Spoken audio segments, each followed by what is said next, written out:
Welcome to the Good Grief Conversation. I'm your host, Janet Jones, and you're listening to UK Health Radio. This programme brings you honest, gritty, emotional and inspiring conversation around a subject that affects all of us, yet is still very much taboo. So join me now for this inspiring Good Grief Conversation.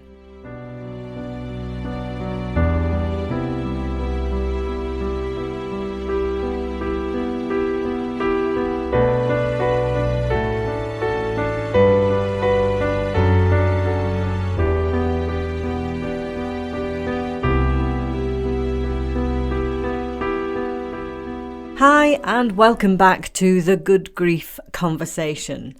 I have a really lovely guest for you today. Just recently, I was sent a book called Slay Your Dragons with Compassion by Malcolm Stern.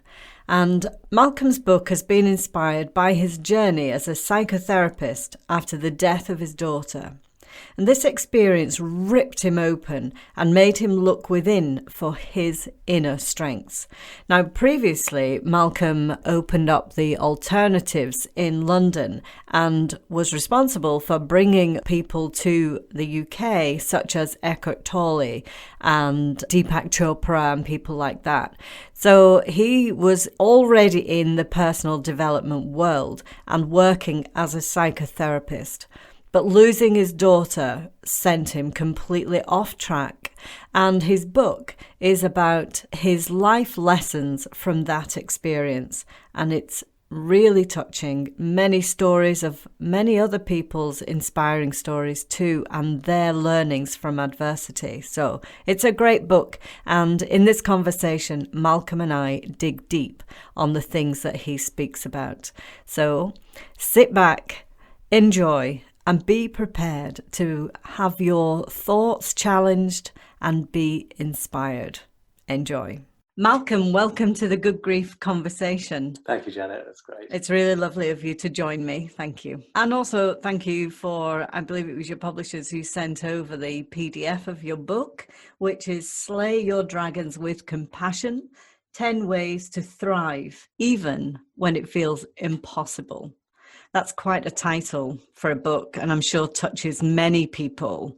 We go through life, we struggle, it's a fact.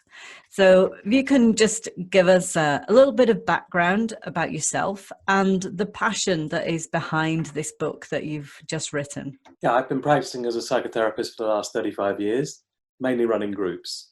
And all the stories in the book are about groups. The book was born from my loss, which was the loss of my lovely daughter, Melissa, in 2014, who took her own life. Funnily enough, when I decided, just a couple of days after I'd heard she died, I was running a group. It was a residential group, and I was about to leave there. And I wrote a poem, and I posted it on Facebook as a way of letting people know she died. That was good. That felt like I had done something that had taken it out of me and into somewhere else. And I think the creative is a really powerful place to be. And I then sort of kept wanting to write about her, but I couldn't find the right medium, the right way of doing it. Until I think around 2018, I just had this idea of writing a book about empaths, that actually there are, and she was very much an empath, as am I. And it didn't quite hit the mark. But I then sort of realized if I put together the stories that have come from my groups and look at the learnings, the things that kept me resilient during this period, plus tell Melissa's story, I actually had the basis for a book that I believe is very much in the zeitgeist now as well. It's a big statement, 10 Ways to Thrive Even When It Feels Impossible. But actually, I do believe that we take our suffering and we either get crushed by it or we become transformed by it. Do you think we have a choice with that? What's behind that? Is it personality? Is it life circumstances? Is it a choice?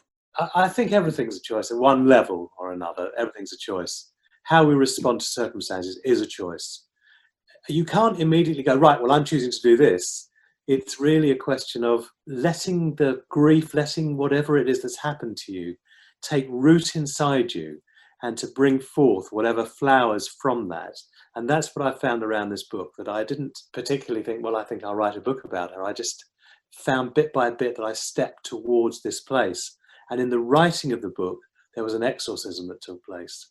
Well, maybe we'll come on to that later, because what I want to do is look at those 10 ways to thrive even when it feels impossible, because it's a paradox really within that statement, isn't it? You know, it's like, how do you thrive when you're actually going through the darkest of times? But you've come up with 10 key steps there, so maybe we can go over those. Well, what I did was to examine what I did to thrive, what I did to keep myself buoyant and to bring myself some healing from the scenario that had approached me.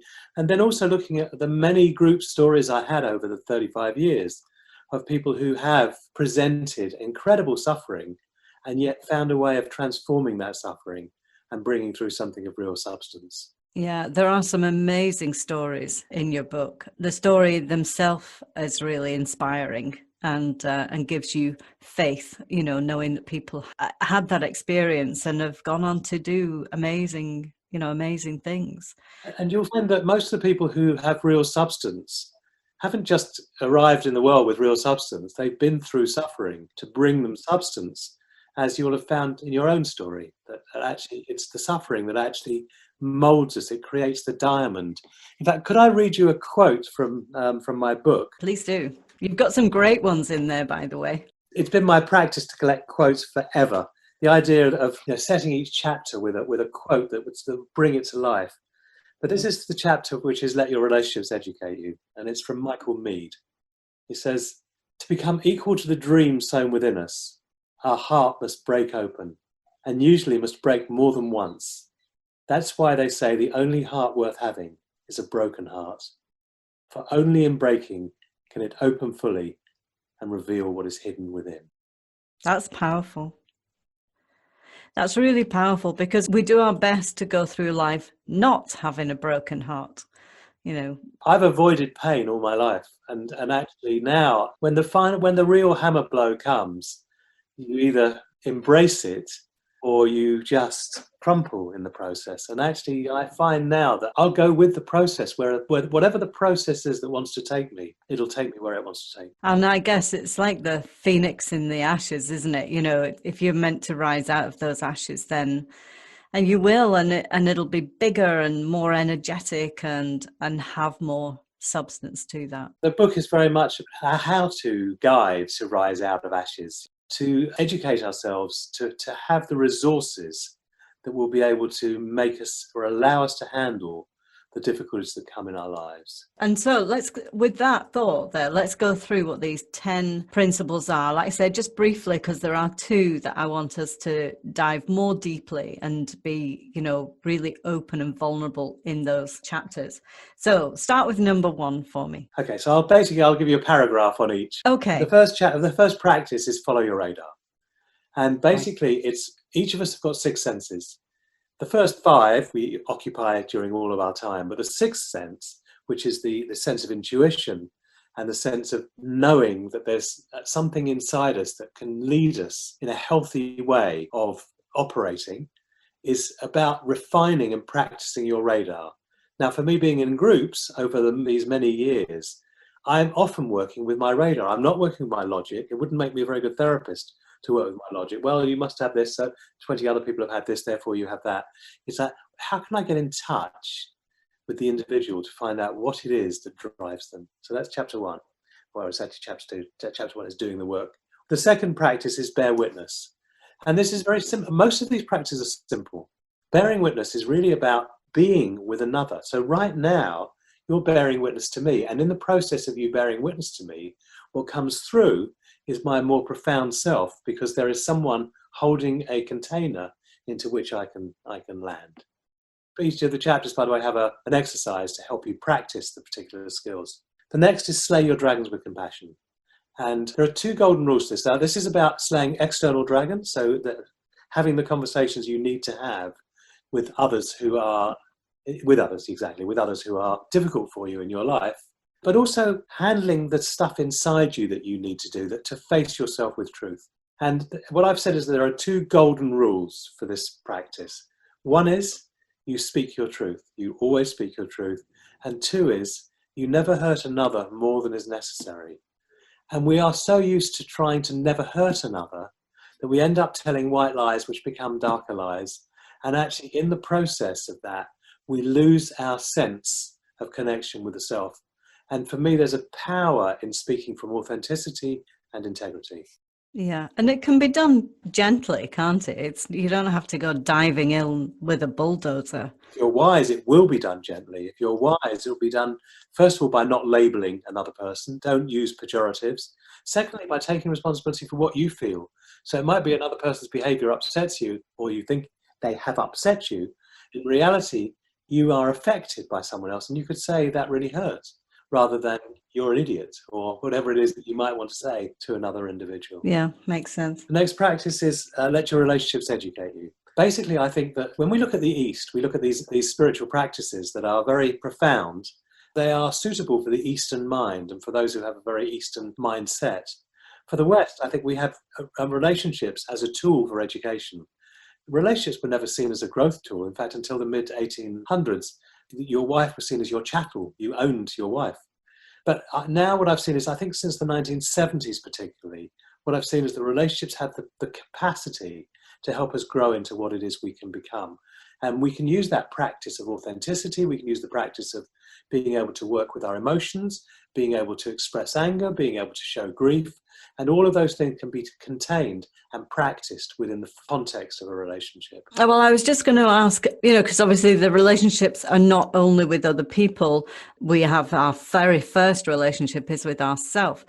Do you think that when we are broken open with the loss of a loved one, or any loss really that we grieve, do you think that makes us more conscious of the relationship with ourselves, or has the potential to do that? Maybe not everyone does. I think everything has the potential to bring us to a conscious awareness. And that is ultimately the practice. It's so ably embodied by Eckhart Tolle, who's also endorsed this book as well. But and Eckhart Tolle is very much about being present, practice of presence, being in the present moment. And for me, that's one of the contexts of relationship, is that they bring us face to face with ourselves. And then we can choose whether to rise to the challenge, or whether to blame the other person for what's going on in our lives, or whether we're going to allow ourselves to be molded. So I was working with someone this morning, and I said to him, your wife's not going to change. But what you can do is you can change. And you may find that her behavior changes in relation to your change. But stop doing tit for tat. She does this to me, therefore I do that to her. Take yourself on in the relationship and just see this as the practice. And Thomas Hübl, the German mystic, said something very interesting. He said, the block in the road is not the obstacle to the spiritual path. It is the spiritual path. So when we come across the things that really challenge us and we take them on, then we have the possibility of growing ourselves through that process. Yeah. I guess also in the grief when you've lost somebody, it's the ones who are closest to you that generally get your anger about that. So that's worth remembering, that the people around you, they are your relationships. It's hard to be that conscious when you are hurting, I suppose. How do you handle that? Well, you have to then practice the practice of vulnerability, of showing yourself, of letting yourself fall apart in the presence of another and in the presence of yourself as well. And in fact, what they say about if you lose a child, 40% of marriages break up within 5 years after losing a child, because the grieving processes are always different. For some people, there's a stoicism about it. For some people, there's a gnashing and wailing. And for others, there's a sort of an occasional visiting. There's no right and wrong.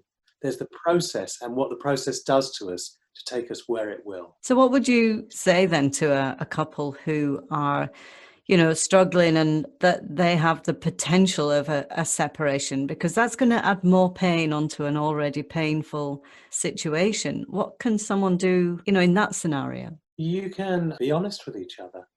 You can say what you're feeling. There's also something about cleaning up your messes. So if you lash out at another person, that's not wrong. But what's wise and what's skillful is to go, I was hurting before and I lashed out and please forgive me, or something like that, that actually you are picking up your mess. That makes sense. And that's part of the ownership then, isn't it?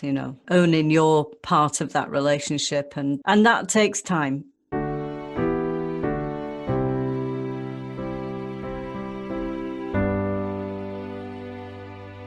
And it may need help from someone else as well, going to somebody like yourself to get help to get through that.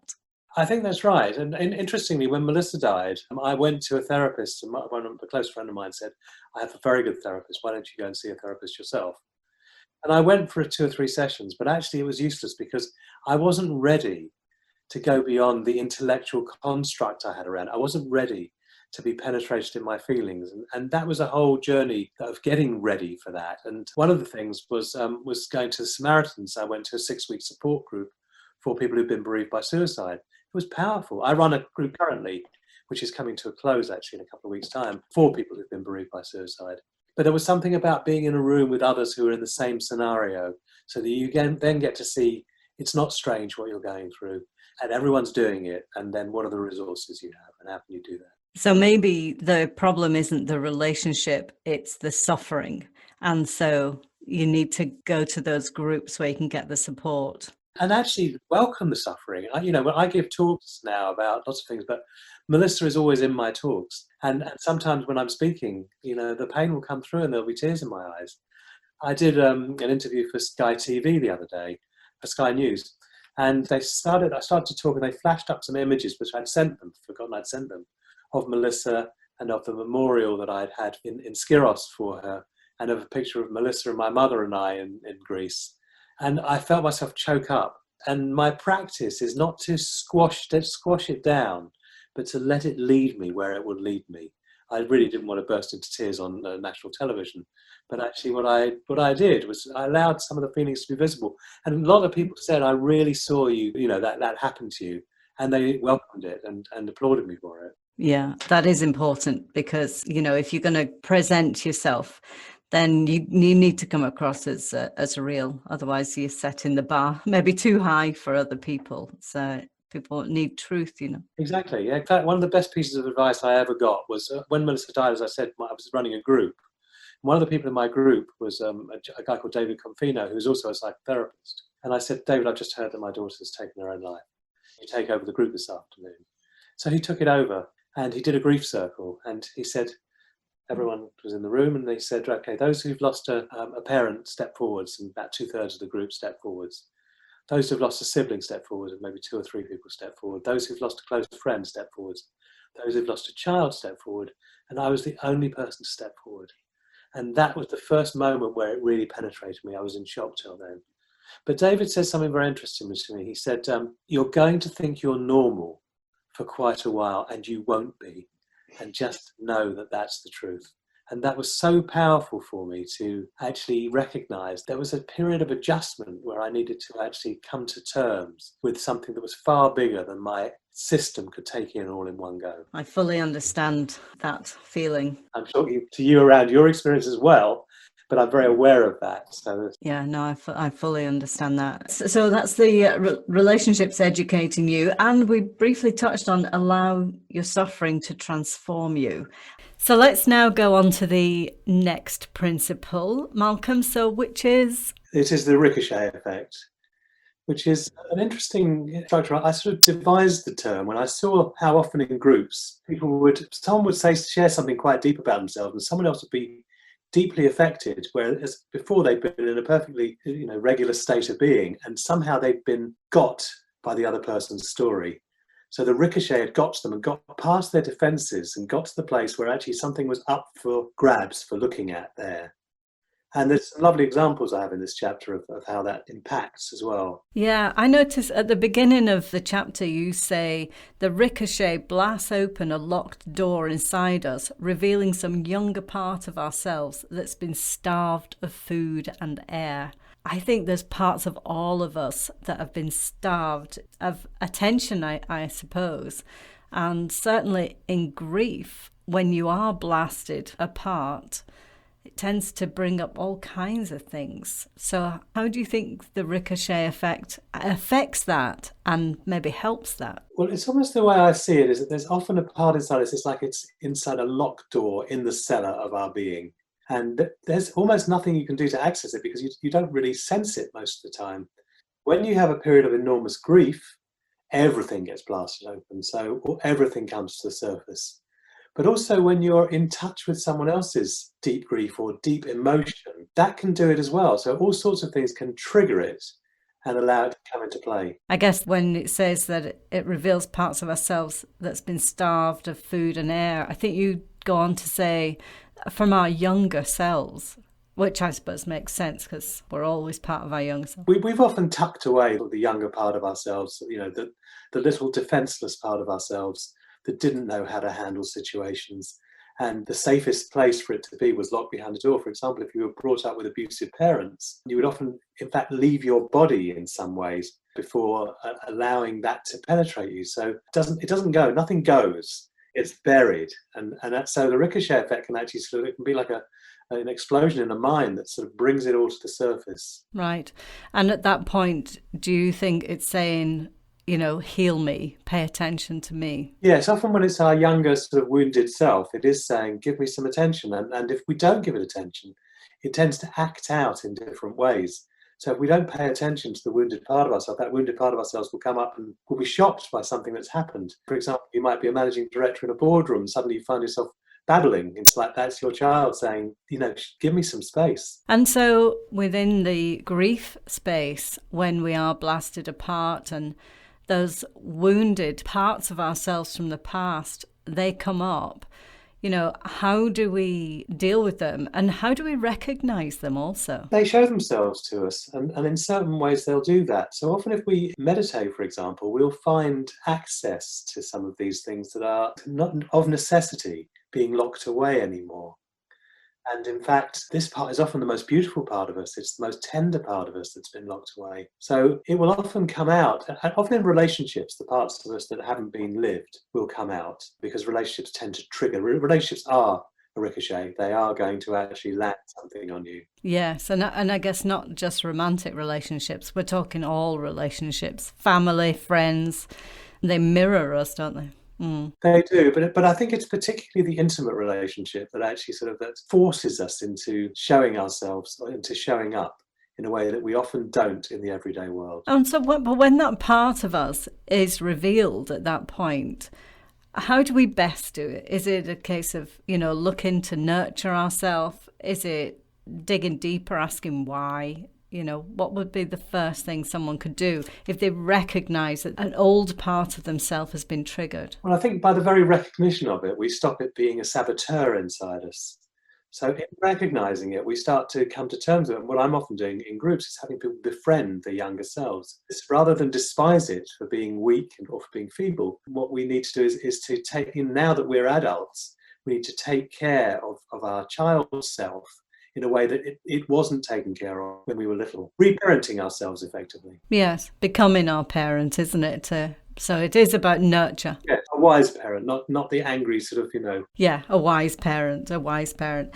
So let's take a look at the next chapter, but just briefly because I want us to end on this chapter. So the next one is? The next one is allow your suffering to transform you. And that's a big one now, Onis. It's a very big one because ultimately, in the very face of being human, we are going to suffer. It's behind all the Buddhist philosophy. And this book it's probably Buddhist based, but it's secular Buddhism. What I've started this chapter with is a lovely quote from Robertson Davis about what can happen to us under suffering. And he says, extraordinary people survive under the most terrible circumstances and they become more extraordinary because of it.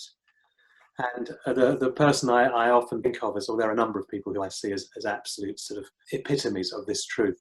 The first, of course, is Viktor Frankl, whose book, exploring his time in the concentration camps, is absolutely mind-blowing. And how not only did he let his suffering transform him, but he became a light unto the world. The same is also true probably for Nelson Mandela and the Dalai Lama, both of whom suffered enormously. And in their suffering, they became wise, because it's our suffering that molds us as well. For me, with Melissa taking her life, I had one of two ways to go. One is I could actually shut it down and ignore it. And the other is I could really see what it had to teach me. And that ongoing process when you have a big loss. But I think suffering has an incredible capacity to mold us. And you'll find that some of the greatest artists and the greatest novelists and the greatest creatives have been educated through their suffering, and their suffering is what's caused them to find greatness. And also, when you see wise people have normally suffered. You don't just go, hello, I'm wise. It's a process that we go through. It takes you onto a deeper level, doesn't it? Well, I do want us to come back onto this subject towards the end of this conversation. So let's now go to the next principle, which is your create a sangha. Explain that. A sangha is a Buddhist term for a spiritual community. There's something extraordinarily powerful about having people of like mind who are in your orbit. I knew that when I lost Melissa, it wasn't that I needed to talk about her all the time, but I knew the people, I could sense the people who were able to go with me in that place, and I could sense the people who couldn't. And so I knew that my sangha was, or my spiritual community would be based with those people who are actually able to journey with me in this process. What I'd like to is just briefly to read something that Thich Nhat Hanh wrote about sangha. He's one of the great Buddhist teachers, and he was nominated by Martin Luther King for the Nobel Peace Prize for nonviolent resistance to the Americans in Vietnam. And he said this: "Sangha is more than a community, it's a deep spiritual practice. A sangha is a community of friends practicing the Dharma together in order to bring about and contain awareness. The essence of a sangha is awareness, understanding, acceptance, harmony, and love. When you do not see this in a community, it is not a true sangha, and you should have the courage to say so.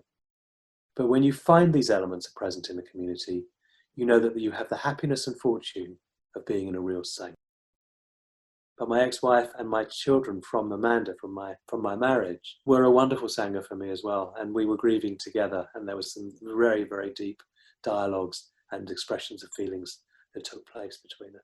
It's important to know that you're not alone, because grief is a lonely space, but to know that there are people who will be present with you is essential, really. Exactly. So then there's find your purpose. And again, I hope you're all right with me reading these quotes, but it's a fabulous quote. Absolutely. I love them, actually. Go on. This is probably my favourite quote of all of them in the book. This is George Bernard Shaw on Finding Your Purpose. "This is the true joy in life, the being used for a purpose recognised by yourself as a mighty one. The being a force of nature instead of a feverish, selfish little clod of ailments and grievances. Complaining that the world will not devote itself to making you happy. I am of the opinion that my life belongs to the whole community, and as long as I live, it is my privilege to do for it whatever I can. I want to be thoroughly used up when I die, for the harder I work, the more I live. I rejoice in life for its own sake. Life is no brief candle for me. It is a sort of splendid torch, which I have got hold of for the moment, and I want to make it burn as brightly as possible before handing it on to future generations." I love that. I probably didn't need to write the chapter after that. That's it. No, that's it summed up, isn't it? That is so powerful. I did read that in your book, but just hearing you say it is even more powerful. That really makes you think. What was that little bit that he put in there about being the little person who was complaining and stuff? Just read that little section again. Purpose being recognised by yourself as a mighty one, the being a force of nature instead of a feverish, selfish little clod of ailments and grievances, complaining that the world will not devote itself to making you happy. I mean, that's blunt, isn't it? It's very him. But it's so easy to get into that small-minded, woe is me, victim mindset when things go wrong in your life. Exactly. Or we can own our own stuff, the happier we'll be, the less we become victimized. So then the next one is break the spell. So we are conditioned. We've been given spells. So the one I often talk about is if a doctor says to someone, "You've got 6 months to live," they often are under a spell then that they are coming to the last 6 months of their lives, even if they are, that their internal process is not that, but the spell has been cast. A spell can also be if your partner says to you, "You're selfish," and then you go, "Oh God, maybe I'm selfish." So you get people throwing you spells. The idea behind this chapter is very much about not getting trapped in someone else's perception of you, but in honouring your own journey and honouring your own process and who you are and who you can become. Yeah. And I guess not getting trapped in someone else's perspective of what grief is. There are statements that I hear, or the more pain you have, it means you loved them more. And I'm like, that can't be true. And so there are a few of those things floating around, but when you end up in the grief space. So that I found really powerful, that particular chapter when it says own it. You've got to find your own way, your own journey through this. And one of the stories I told in that chapter is about a chap who was in one of my groups who behaved really sort of outrageously towards women. And one day he came into the group and said, "Oh, I've had a diagnosis, I'm ADHD," as though that would relieve him of any responsibility towards the way he was behaving. And I said, "You're under a spell. You've been told now that you've been given justification. And actually, how can you break that? And how can you take on the feedback that's coming at you in this group that your behavior towards women is outrageous?" To give him credit, he took the baton and ran with it. And it is the same with, with that statement that I've just said around grief, that gives the grieving person permission to be in pain longer and hold on to the pain. I hear people saying, I'll never let go of the pain because that means I've let go of my son, daughter, husband, wife, whichever. But that isn't what, your loved one would want for you. I really believe that Melissa's spirit, and I'm not very mystical. I do have a strong spiritual sense, but I don't, look at mediums and angels and all of this sort of stuff. But I really believe Melissa's spirit was behind me in writing this book. And the way that it flowed, this is the third book I've written. This book just came through. It was like easy birth. There was no struggle whatsoever. It just poured through. It's great. And then your last one, which we are going to talk more about, and that is Befriend Death. And again, I'd like to just read you a short quote, which I use at the beginning from one of my favourite teachers, poets, Khalil Gibran. And he said, "If you would indeed behold the spirit of death, open your heart wide unto the body of life. For life and death are one, even as the river and the sea are one." And in this chapter, I talk about living in a deathphobic society. Most of us don't see a dead body, and we avoid facing our own death. Now, I like doing meditations where you're actually meditating on yourself dying, because actually you start to get into a depth. And the Buddhists talk about die before death, learn to let go so that you're not clinging on them. One day death comes and seizes you. We're constantly in a place where we have the possibility of embracing our attitude towards death. I started a death group many years ago. And interestingly, that group was running when Melissa died. And I was able to bring that story and that sharing to that group. For me, it's facing things move on. And so I have a very sort of real reverence for death. I've worked in a terminal cancer hospice for a while as a volunteer. And I feel like death is something that we have so much capacity for understanding. If you ever go to India, and you probably have been, I haven't yet, no, but when COVID is over, I have been invited out there as somebody's guest. So it's on the Ganges. When people die in India, their bodies are put onto a raft and set alight and sail down the Ganges. There's a power in that. There's something about honouring the place of death and not being frightened of it. It is an inevitable part of life. And it's the next great adventure. We don't know what will happen to us. We don't know where we were before we arrived here in this body. We don't know where we will go when we leave here. But at some point, each of us will die unless they create this, and I hope they never do, this sort of an everlasting life capsule. Because we never know, it might be way better than here. We don't know that. I think this is a place of education. I don't think we come here fresh. I think my theory is that we are incarnated many, many times. And actually, we're developing ourselves. Evolution is a slow process. And we're developing ourselves. And I think we come back to scenarios where we have a chance to develop further what it is we've already grown with. That's a nice thought, isn't it? It's interesting what you're saying about being a death-phobic society. I had a friend of mine recently, she found one of her neighbours. She lives in some flats and she found one of her neighbours dead on the stairs. And she's now in therapy for that. I said to her, just think of that woman. We never know when our last breath is going to be. But, if you think of the woman whose life has now passed out of her body, she wouldn't want you to be hurting or upset or traumatized. And for me, it's shifting the focus away from yourself is a great healer. Yes. And in fact, a few years ago, I was coming back from China, where I have been teaching. I won't be doing that again, I don't think. I don't want to be doing long haul travel. So I came back from China and I had an answer phone message from my former therapist, who was then a friend, called Ursula Fawcett. And she was a woman in her 80s. And she'd often said to me, when I die, I'd like you to give a speech at my funeral, because you know me well. And I was knackered, and I didn't call her back for a couple of days. By the time I called her back, I just got an answer phone message, and then I got a message from one of her daughters saying she died, but that actually they were putting her body on top of frozen peas in her flat in Totnes so that it wouldn't sort of start to decompose too much. And they were going to keep her in state for 3 days so people could come and visit. So I went down to Totnes, had a chance to be with the sort of the body of this person who'd been big in my life for many, many years. And I didn't see any horror in her death. I agree with you, actually. I went to see my son. There was no way on earth I was not going to see him because I needed to go full circle with him. You know, I went to see my mum. There's no way I would not have gone to see my mum. I didn't see my dad, but he took his own life. But I did sit with him in the coffin. But I think there is something very beautiful and serene about seeing certainly your loved one. I've never seen any others, but, you know, there is something very beautiful.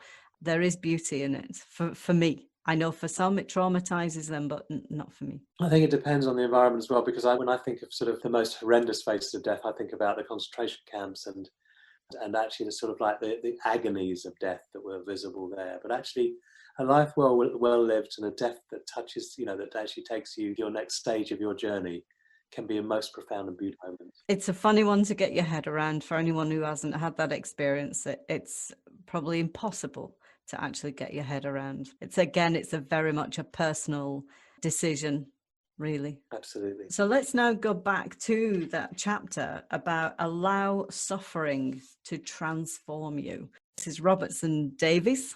And he says, extraordinary people survive under the most terrible circumstances, and they become more extraordinary because of it.